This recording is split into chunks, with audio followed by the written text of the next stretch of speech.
This time naman, ayan na, pag-usapan natin ang naganap na MediaCon or media conference po namin na involved din ako in a way dahil finally po ay opisyal ng ipinahayag ni actor, representative o chairman man o presidente man ang tawag natin sa kanya, pero siya nagre-represent ng Actor.ph. Ito po yung grupo ng mga Filipino actors na nagsulong ng nomination ni Ate V or Miss Vilma Santos para sa National Artist for Film and Broadcast Arts, or sa Tagalog na napakagandang pakinggan, Pambansang Alagad ng Sining.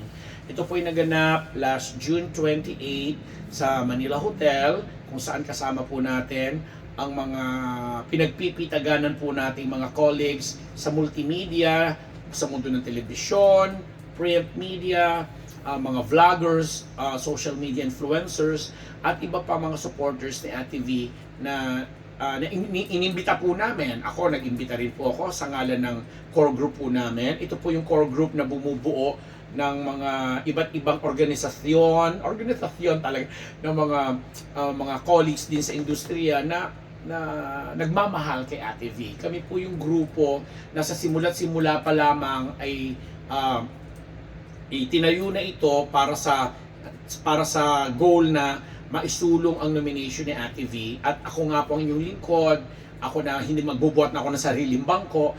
Ako ang nakipag-usap sa Actor.ph through Papa Dingdong Dantes. May mga iba kaming guilds na kinonsider na taga-industriya kasi for the longest time na ito po mga kasamahan ko po sa core group ay nagsasumite ng nominasyon ni Ate V para sa National Artist. Siguro mga 4 beses na nag-nominate na parang nababaliwala kasi nga po kalat-kalat, ang daming mga grupo na nagno-nominate sa kanya. Kaya pagdadating siguro dun sa maraming aspeto ng level sa NCCA or ang National Commission for Culture and the Arts, nagkakaroon ng hiwa-hiwalay. This time, sinigurado po namin na itong mga grupo na rin to na nag-nominate sa kanya before at nagbigay ng mga dokumento, pinagsama-sama namin at binuo nga po namin yung core group, at ito na nga pong Actor.ph ni Dingdong Dantes, ang series of meetings, discussion, mga bull session, etc.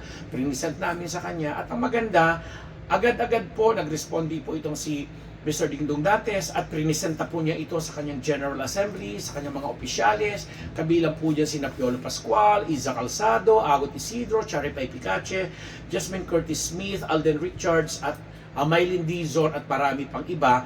And sa ngayon, meron silang 300 members na nakakaalam at nakakabatid at nag-aproba ng gagawin ng ginawa ng Actor.ph na siya ang magiging main nominator ng Vilma Santos for National Artist for Film and Broadcast Arts. And under po nung Actor.ph, mahigit, actually sa ngayon po binavlog po namin ito ngayong first week ng July, makatapos po yung press ko ng June 28, maabot na po ang bilang sa kulang-kulang 30 different organizations and institutions mula sa academe, LGBTQ group, women's group,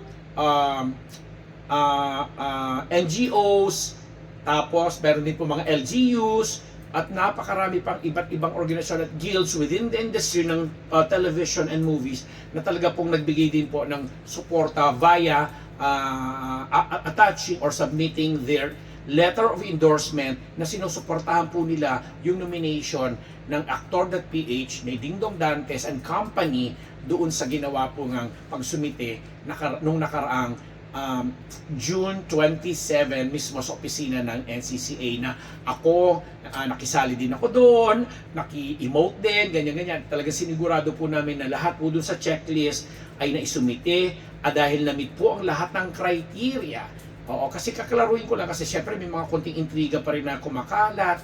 Gusto ko lang klaruin through this vlog po sa episode po namin na ito na hindi lang po si Dingdong Dantes ang nagdesisyon para sa aktor, kasi nga po, sabi ko nga po kanina, kinonsulta po niya ang mga opisyales at mga miyembro na umaabot na 300 plus active members po ito sa industriya ng pelikulang Pilipino na nakasali di under actor, at si Dingdong lang po yung nag-represent at pinirmahan po pinirmahan ito o ginawang legal ang nominasyon at ginawa po ito ng resolution. At may mga iba pang nagsumiti ng resolution.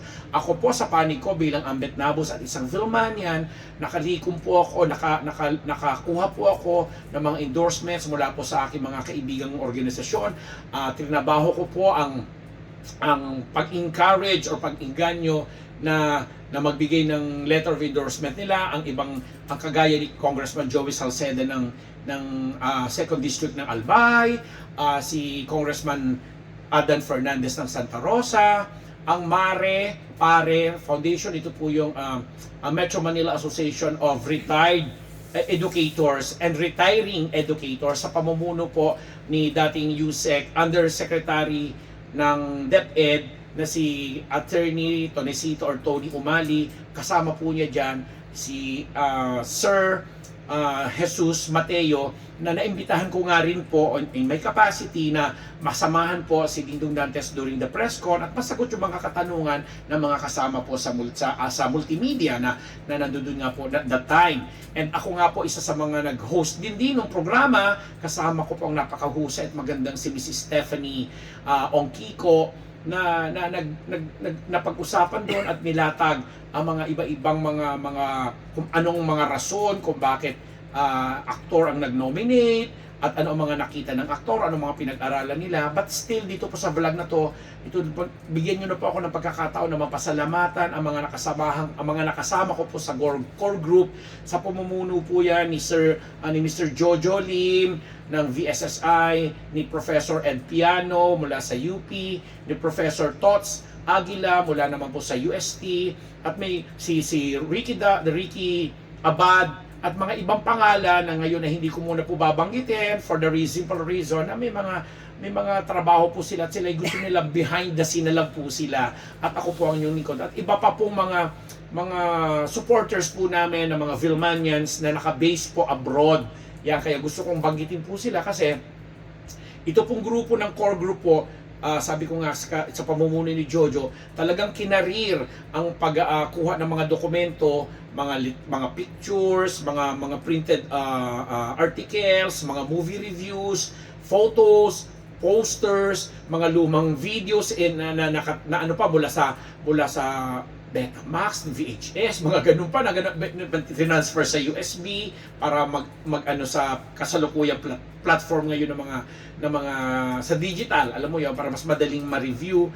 And napakarami pa pong mga dokumento, mga panulat at iba pa na halos naging kayamanan na po ito ng mga Vilmanians na siguro mga lola-lola ninyo po na nanonood ngayon, mga tito-tito nyo na talagang tinatago nila sa kanilang mga baul. Hindi po sila nagmaramot na ibigay po ito sa amin at idokumento po namin ito bilang bahagi po ito ng mga documents, attachments ng nagpapatunay kumbaga sa mga panahon ngayon, resibo kumbaga na ang isang Vilma Santos mula sa kanyang body of work, ang kanyang mga kontribusyon sa industriya, ang kanyang mga napanalunang award, international, local, ang kanyang advocacies, ang mga ligasiya niya na lumabas pa sa mundo ng entertainment kasi naging public servant po siya for the longest time, naging mayor ng Lipa, governor, congresswoman, at naging ina ng Batangas. Alam niyo po yun, napakadaming tumawid. Pero syempre, hindi nyo mapapasubalian yung klase ng professionalismo at kung paano siya nire-respeto sa industriyang ito na kahit hanggang sa mga panahong ito. Actually, yung pag-document namin ng mga filmography niya, nag-end noong 2023 dahil sa When I Met You in Tokyo na nagbigay din sa kanya na napakaraming karangalan mula sa local hanggang sa international na attach namin yun at napakarami pang iba. Ako mismo bilang isang Vilmanian na lumaki at 58, o diba? Bata pa ako, nasubaybayan ko na yan.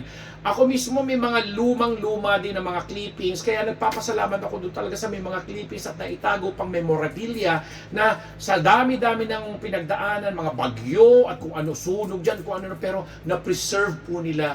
Kaya pinasasalamatan ko po yan sa ngalan po ng core group namin, Jojo Lim, lahat ng mga fans club po dyan. Hindi ko na kayo isa-isahin dahil alam ninyo na po yan dahil kami naman po ay patuloy na nakikipag-ugnayan sa inyo.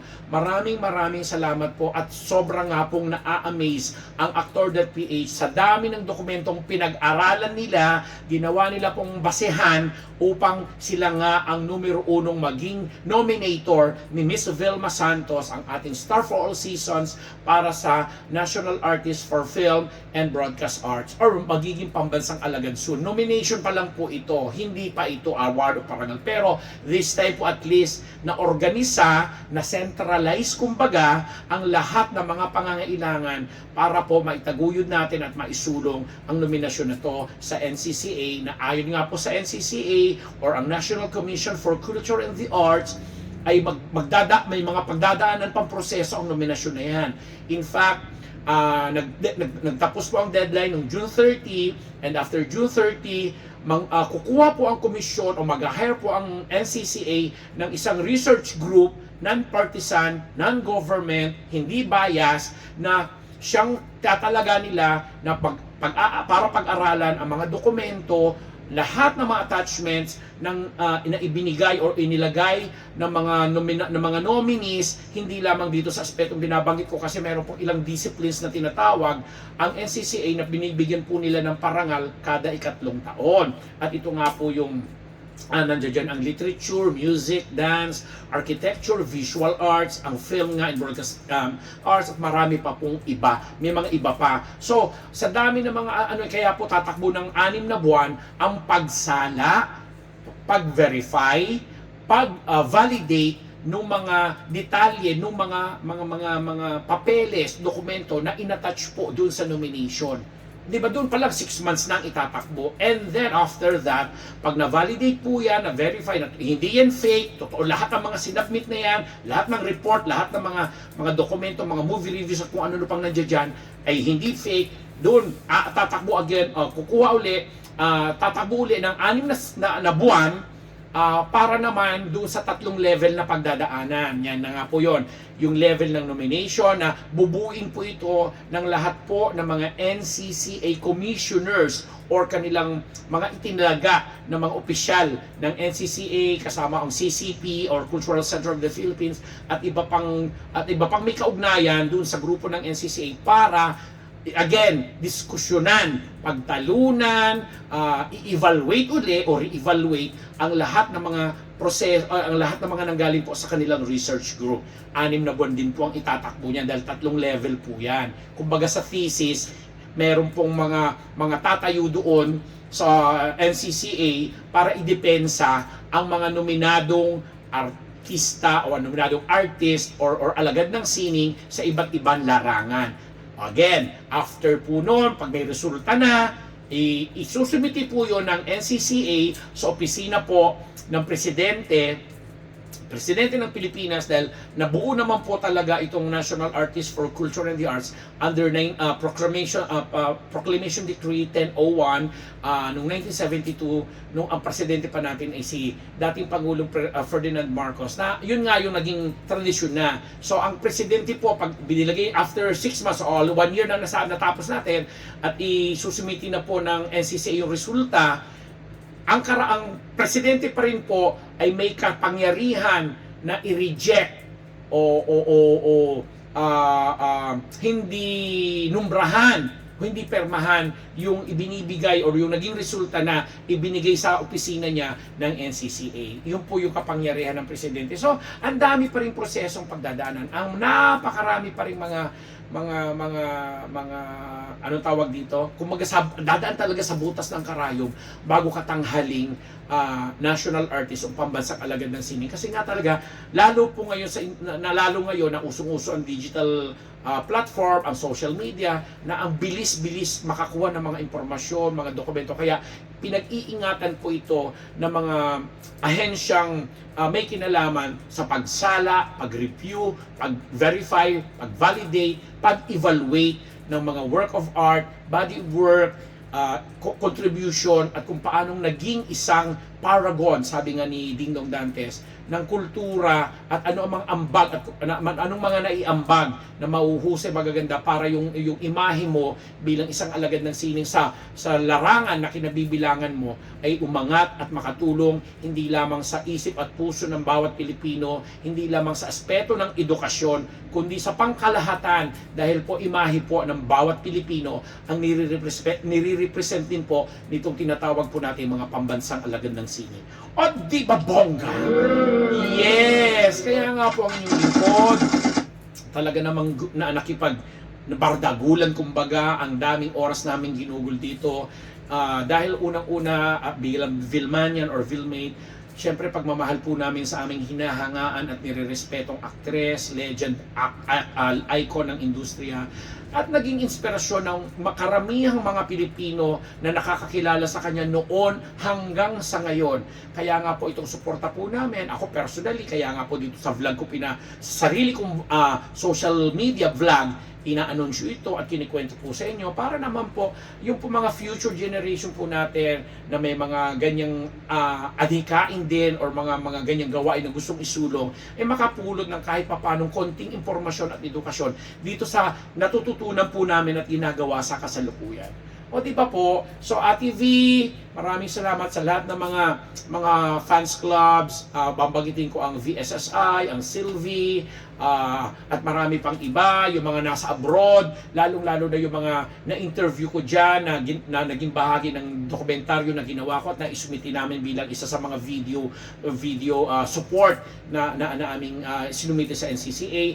Hayaan nyo, yung part 2 neto, yun ang ipapalabas natin para naman makita rin nyo yung shorter version kasi siguro mga nasa 10 to 15 minutes lang yun. Yung mahabang version kasi iba, yun yung part 2. Kaya ang tagal-tagal, isipin mo lang, Vilma Santos pa lang yung pinag-uusapan natin, isa sa mga na-nominate po, ay ang dami pa rin pong aspeto na at ang dami mga individual. Kaya napakahirap na to ng gagawin po sa susunod na 6 na buwan ng research group at sa susunod na another 6 na buwan na i-evaluate ito ng mga NCCA commissioners at mga iba pa po nilang mga kasamahan sa industriya mula sa CCP at iba pa. Kaya gusto ko rin hilingin sa inyo na dagdagan po natin ang ating pagdarasal, na sana po ay lawakan ang gawing balanse, ang presentasyon, ang pagsusuri ng mga bagay-bagay at maiwasan na yung pamumulitika marahil kasi in the previous administrations talagang nakita rin naman natin kung paanong may mga political, may mga political na pagkilos ang aspetong ito na kung paanong iginagawad sa isang napakahusay na alagad ng sining ang mga ganitong klaseng honor, kumbaga. So yun po, susubaybayan po natin ito. As I have said, may mga proseso pang pagdadaanan, but this time, i-allow nyo po ako na again pasalamatan ang lahat-lahat sa core group, Jojo Lim, Ed Piano, Tots Aguila, Ricky Abad, Lito Zolueta, si May Coralde, sino pa ba yung mga marami pang mga individual at mga pangalan na syempre pa, sabi nga namin kanina, naghumihingi ng paintulot, wag na, okay na kami, dito na lang kami behind the scene. Yung mga nandito sa Pilipinas na nakikipag-ugnayan po sa amin, especially yung mga makabagong henerasyon ng mga Vilmanians or Vilmates, yung mga bagets, sina Marina Silva at marami pang iba, at yung mga nasa abroad, kagaya nga po na sinabi ko, mula sa US, nakarating kami ng Canada, nag-interview, pati na yung mga nasa London, UK, Italy, Hong Kong, France, sa South Africa. Sabi ko na nga, buong mundo na sumusuporta, nakakakilala at nagkaroon ng kaunting pagkakataon na ma-impluwensyahan sila at unknowingly or consciously ay ma-impluwensyahan sila at maantig o maging bahagi ng pagkatao nila o ng tagumpay nila ang mga pelikula or ang mga linyahan or ang body of work ng Vilma Santos mula sa mundo ng telebisyon, mula sa pelikula hanggang sa public service. Again po, maraming salamat sa mga artistang kinalampag ko para magbigay ng mensaheng suporta mula kay Tirso Cruz III, sa ngalan nga po ni Dingdong Dantes ng aktor, mula kay kapatid na Pipo, kapatid na Lynn Cruz, Papa Piolo Pascual, Alden Richards, kapatid na Arnel Ignacio, si Julian San Jose, River Cruz, si Isko Mayor, kumparing Mayor Isko Moreno, dating Mayor ng Manila, at lahat po ng nagtiwala rin po na nagbigay ng kanilang mga letter of endorsement. Ulitin ko, ang Bicol University through its president, baby Benjamin Nebres, oo, di ba? Baby boy Nebres, ang Bicol University President. Ang Ako Bicol, si Congressman Zaldico, ang Congressman Joey Salceda, Congressman Dan Fernandez, Manila City Mayor Hani Lacuna, tama ako, no? And ang Mare Pare, ang Ladlad, yes, ang mga kaibigan natin sa Ladlad, ang LGBTQ group na hindi rin talaga nagmaramot na talagang i-endorse nila. Ang dami ng mga members sila nakaperma doon. Gusto mong basahin ko na lang para hindi ako maligaw doon, di ba? Kasi po, i-allow nyo lang po ako kasi bihira naman yung pagkakataon talaga na sa kanila ko, nasaan na ba yun?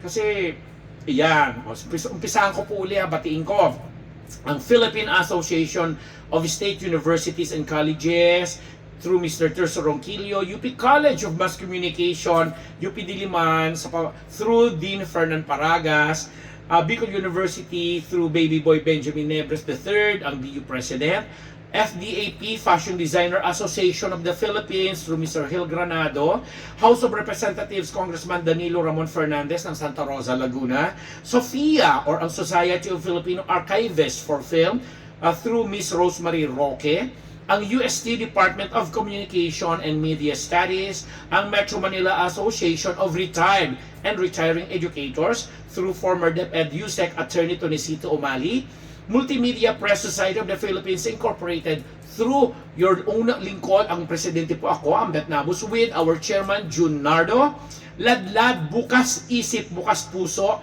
through Mr. Adelo Macaldo, Viva Communications Incorporated through Mr.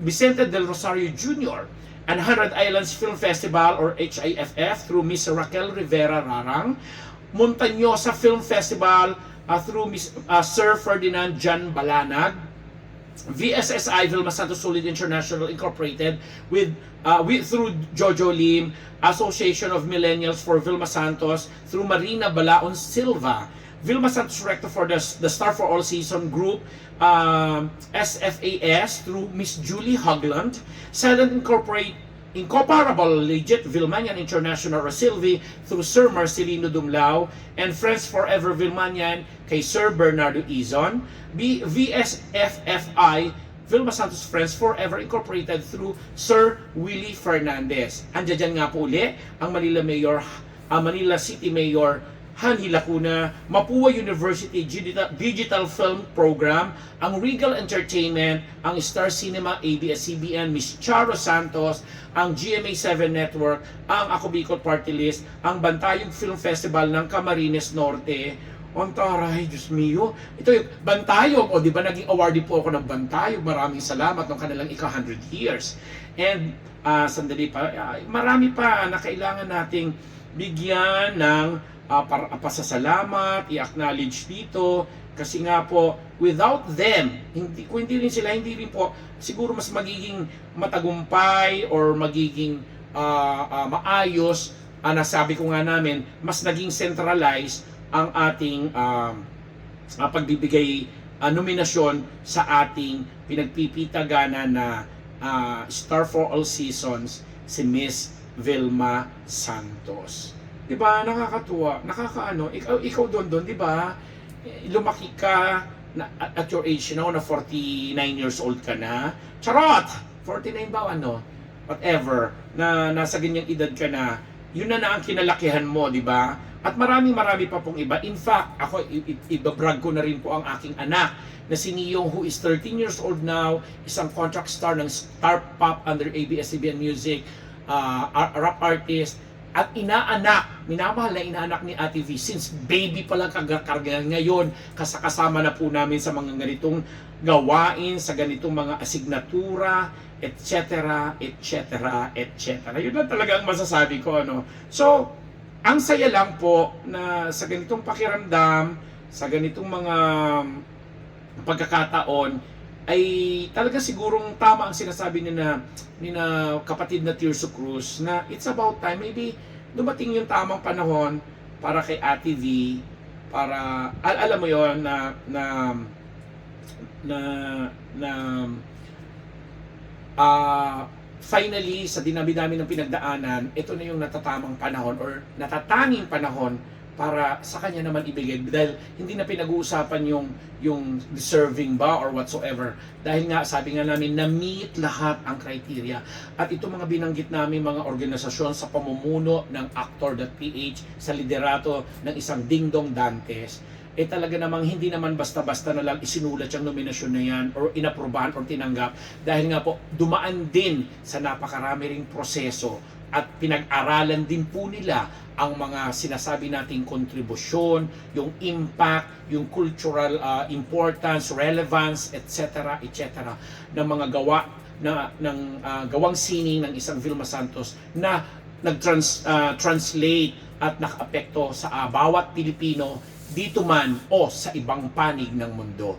Ako ang inyong lingkod, Papa Unbearable Ambet Nabus po, nagpapasalamat muli sa inyo. Again, sa promise ko, yung part 2 po nito, sana mapanood po nito, inimbitahan ko na yan.